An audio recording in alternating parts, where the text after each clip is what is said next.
ഫാമിൽ വന്നാൽ നമ്മളെന്നും ചെയ്യുന്ന കുറേ കാര്യങ്ങളുണ്ട്. ഇപ്പോൾ മഴക്കാലമാണെന്ന് പറഞ്ഞാൽ പോലും ഇന്ന് ഡെയിലി ഇപ്പോൾ വെള്ളം നനയ്ക്കേണ്ട ഒരവസ്ഥയാണ് വന്നിട്ടുള്ളത്. അതേപോലെ തന്നെ എന്നും ചെടികൾക്കിടയിൽ നടന്നുകൊണ്ട് നമ്മൾ എന്തെങ്കിലും രോഗമുണ്ടോയെന്നോ അഥവാ കളകൾ കയറുന്നുണ്ടെങ്കിൽ അത് പറിച്ച് കളയുക, അങ്ങനെ കുറേ കാര്യങ്ങളുണ്ട്.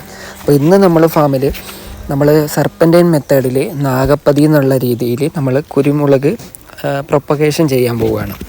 അപ്പോൾ ഇത് നമ്മളെ കയ്യിൽ കുറേ കവുങ്ങ് ഉണ്ടായിരുന്നു, അതിലാണ് ചെയ്യാൻ പോകുന്നത്. അല്ലെങ്കിൽ ഗ്രോ ബാഗിൽ നമുക്ക് ചെയ്യാം. അങ്ങനെ പല മെത്തേഡുകളുണ്ട്.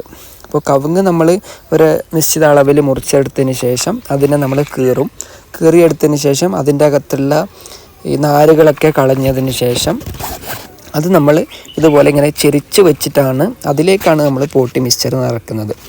പോട്ടി മിക്സ്ചർ നമ്മൾ മണ്ണ്, ചാണകപ്പൊടി, അതേപോലെ തന്നെ ചകിരിപ്പൊടിയാണ് നമ്മൾ ചെയ്യുന്നുള്ളത്.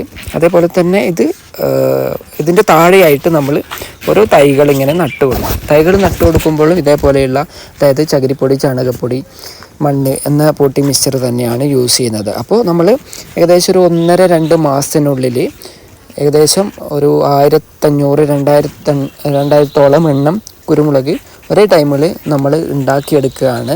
അതാണ് ഈ ഒരു മെത്തേഡ് കൊണ്ട് നമ്മൾ ഉദ്ദേശിക്കുന്നത്. അപ്പോൾ ഇതിൻ്റെ ബാക്കി കാര്യങ്ങളൊക്കെ ആയിട്ട് അടുത്ത വീഡിയോയിൽ നമുക്ക് കാണാം.